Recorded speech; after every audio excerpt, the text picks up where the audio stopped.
Welcome. The Internet was originally created by a government defense agency, but it quickly became a platform for the growth of a new industry worldwide, offering a wide range of attractive products and services. As the web became popular with hundreds of millions of users, intelligence agencies like the NSA decided to use it for its own purposes. An instrument for global communication soon became a tool for massive spying, part of a surveillance industrial complex.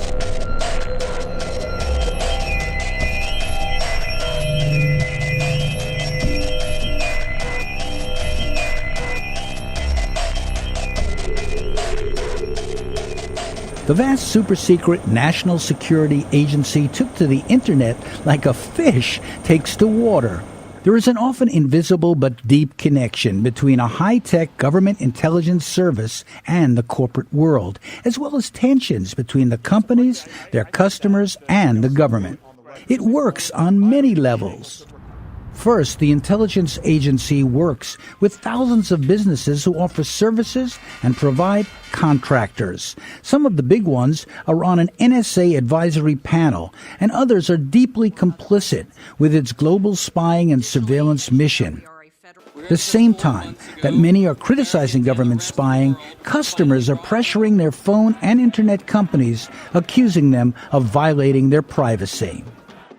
Here's one case, documented in this chart shown in a lawsuit, proving that AT&T set up a special room to intercept calls the government wanted to spy on. All of this collusion upsets the CEO of another tech company, Roy Singham of ThoughtWorks. The sad part about this is it's really something that has undermined commerce, it's undermined privacy, it's undermined security. It is so hypocritical what these companies and governments have done to something that could have been so revolutionary, so important to human race, this globalization of an internet economy. And it's been destroyed, quite frankly, by this collaboration. The NSA is proud of its partnerships with many companies, as these documents released by Edward Snowden makes clear. The agency has made deals with corporations to provide data in exchange for information on threats against their operations, as these formerly secret documents show. This relationship is documented in journalist Glenn Greenwald's book, No Place to Hide. This leaked graphic refers to what NSA calls strategic partnerships, 80 major global corporations in all, including well-known computer, telephone, and internet companies. This graphic outlines the specific targets of NSA collection: email, video and voice chats, photos, stored data, and more. This document for fiscal year 2012 shows a 32% increase in cooperation from over 45,000 companies. The agency reports a strong growth in data from Google, up 63%, Facebook, up 131%, and Skype, up 248%. We asked NSA whistleblower Russ Tice about these partnerships. It seems as if a lot of the technology companies are actually being paid to share their, quote, data with the NSA. Absolutely. And in some respects, I have a little bit of sympathy for some of these companies because it's a carrot and a stick. Now, the carrot is, oh, by the way, we're going to pay you millions and tens of millions of dollars and beef up your bottom line for this information. The stick is, if you don't give us the information, we're going to make life miserable for you.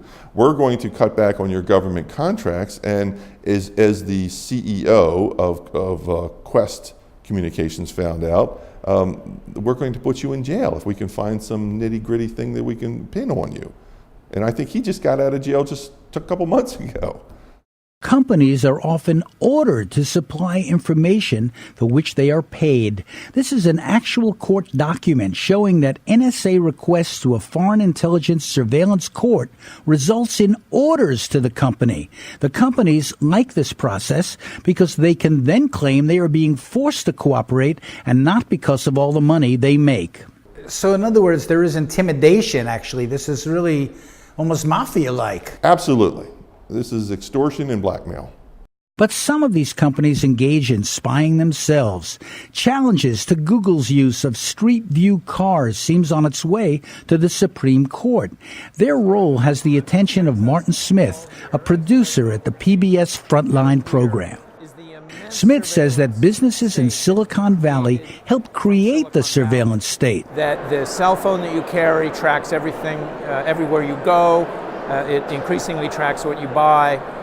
Your email is scanned so that advertisements can be placed, but it's creating a turnkey surveillance state that is that everybody is participating in. It's not just journalists and their sources, but everybody is exposed. Their information, Google knows more about you than any institution on the planet at this point. But these companies want you to sign privacy agreements. They claim to be protecting your privacy. Well, they are. They do have privacy agreements, and if you took the time to read them, perhaps you could make a rational decision, but you'd never get out of your house. You'd be there reading these privacy agreements for months on end. Alfredo Lopez runs an internet business to empower citizens. You're a customer of a company, you sign a privacy agreement with them. They want you to, they have an implied contract with you to actually ensure that your data is treated confidentially and private. Right. But they've broken that, haven't they, many of them? They've broken it, and they also, you have to really be careful. Google collaborates with the U.S. government. It's on a bunch of committees with the U.S. government. And its privacy and data protection agreement has more holes than a piece of Swiss cheese. So they can do literally anything they want with your data. In fact, Google writes into its Gmail agreement the ability to actually read your email. They claim it's for marketing purposes. But the same apparatus they use to read your email can also be used by some government official to figure out what it is you're talking about, and who it is you're talking to. So this is a battleground, isn't it? Between the desire of people to communicate without being spied on and the insistence by the government to spy on them. That is correct. The companies require privacy agreements like these that customers think protect them. But many of these agreements are written by lawyers who know how to conceal or sanitize their real meaning. The language is deceptive, writes critic Wolf Richter. They're all doing it. They're part of the enormously hyped bubble of big data, whose business model is to collect and monetize your personal information, which has become part of a new asset class. And seeing this, the NSA is dying of data envy. At the same time, initially at least, most of the big companies would not discuss their involvement or deny it. Larry Page of Google said, press reports that suggest that Google is providing open-ended access to our users' data are false, period. Facebook's chief security officer Joe Sullivan said, we do not provide any government organization with direct access to Facebook's servers. Later, Mashable reported Google, Microsoft, Yahoo, and other tech giants knew of the existence of the secret NSA surveillance program, PRISM. NSA's general counsel says tech companies were aware of PRISM, they just didn't know it was called that. Early on in the debate, there were some statements by companies who may or may not have been involved in the program saying, well, we never heard of PRISM. But whether they ever heard of PRISM, any company that was from whom information was being obtained under 702 knew that it was being obtained. Correct. PRISM is just an internal government term that as a result of the leaks became a public term, but collection under this program is done pursuant to compulsory legal process that any recipient company would have received. According to Tom Gelton, a correspondent for National Public Radio, the NSA and many companies signed on to an ESF, Enduring Security Framework, to work together in a mutually rewarding way. As part of what's called the Enduring Security Framework, chief executives of top U.S. corporations are brought to Washington 2 or 3 times a year for a one-day classified briefing. For each session, the CEOs get special top-secret clearances so they can be told about the latest in cyber weaponry. They can then go back to their companies and take steps to deal with the threats they hear about, threats they may not previously have taken seriously. Suddenly, tech companies began spending millions to boost their images. Right now, we exist in a surveillance state. I have no doubt in my own mind that we have, the corporate players and the government spies have put in place a mechanism where they can monitor almost everything at real time. And to assume that our secret policies, which are judged by courts that are secret, and issue mandates that are secret, to believe that this secret mechanism will safeguard us from devolving into a police state, I think is really the height of recklessness.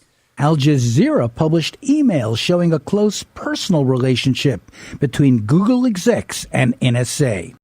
No wonder journalist Glenn Greenwald says, there almost is no division between the private sector and the NSA, or the private sector and the Pentagon when it comes to the American national security state. They really are essentially one. Here's just one list of NSA private contractors. And this goes back before 9/11. That NSA was increasingly, in the internet age, was increasingly going out to the defense, military industrial defense intelligence complex, and granting very, very large contract vehicles in the billions and billions of dollars to quote unquote solve the big data problem, to solve the intelligence problem of the digital age. Former NSA executive Thomas Drake told us a less expensive in-house surveillance program was later junked and replaced by one built by a private contractor, SAIC, at a much higher cost. The dark secret, right, which I've continued to talk about, is that the very best of American innovation had already solved the problem. They just chose to ignore it. One particular program was called ThinThread, and it was developed for just over $3 million, but it didn't stand a chance against a program called Trailblazer, which was $4 billion. When it was awarded with great fanfare as a flywheel contract, the flagship program in which it would take NSA into the digital age. And that was in the spring of 2000.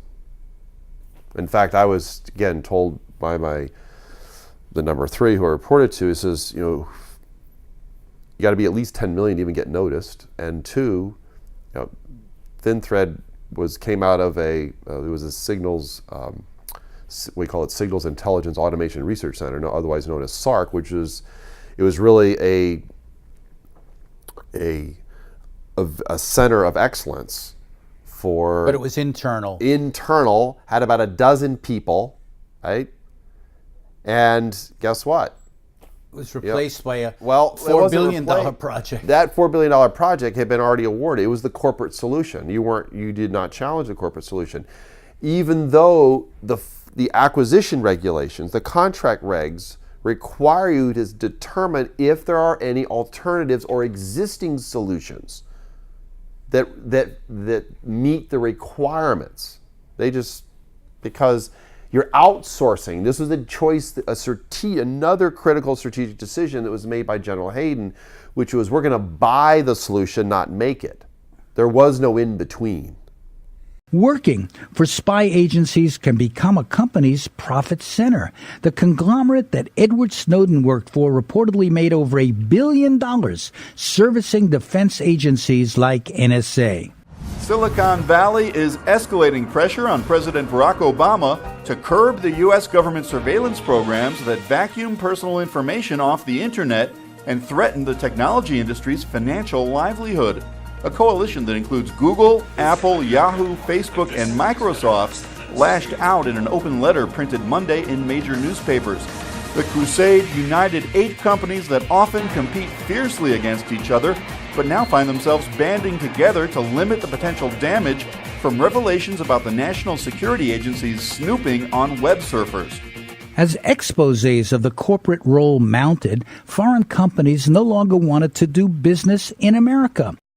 There are reports rolling in saying that U.S. businesses are feeling fallout overseas from the NSA spying revelations. You normally wouldn't make the connection, but other countries are actually thinking twice now about buying goods that are made by U.S. companies. Even Julian Assange of WikiLeaks commented on how American companies were being hurt.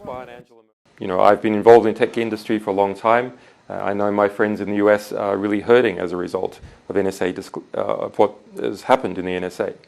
As far as the outside world is concerned, the United States has become an archipelago of coercion, where any person you were dealing with in business at Google or Facebook or Yahoo or at a telecommunications company might have become secretly an agent of the National Security Agency because they're ordered to do so by the FISA court, and they're forced to keep that secret or through the mechanism of national security letters. One study reported that the U.S. cloud computing industry could lose as much as $36 billion in business. Even as companies challenged NSA access, a top-secret court that oversees surveillance has time and time again ruled for the NSA. Some companies like Microsoft published a secret internal manual to show employees how to cooperate with government requests. This one was leaked. This manual shows that the company set up a special portal for government agencies to make requests. Google decided to publicize the growing number of requests for information they were receiving to show how transparent they are. Then, for PR reasons, many companies began pressuring the government publicly to reform NSA. You know, so frankly, I think that the government blew it, right? I think that they blew it on communicating what they were, basically the balance of what they were going for here with this. So, you know, the morning after this started breaking, there were like a bunch of people asked them what they thought. And the government's comment was, oh, don't worry, basically we're not spying on any Americans. Right? And it was like, oh, wonderful. Yeah, it's like that's really helpful to companies who are trying to serve people around the world and they're really going to inspire confidence in American internet companies. It's like, thanks for going out there and being really clear about what you're doing. So I think that was really bad. Some companies are now defying the NSA. Others say the government is irresponsibly blaming them unfairly. The tech industry is less thrilled that the White House is shining a light on their data collection practices through its big data report. Companies issued statements urging the White House to turn its attention back to how the NSA collects private data. Criticizing them, they say, is irresponsible. I mean, we haven't had this kind of arrogance of American corporate government language, in my opinion, since the 50s. You know, when what's good for General Motors is good for America. And I think it's time that the businesses in the rest of the world took notice of this monopolization by U.S. corporations and said, this is not good for our countries, it's not good for our clients, it's not good for our customers, it's not good for the world. At the same time, they have made videos like this to show the public how they handle requests for information on their customers.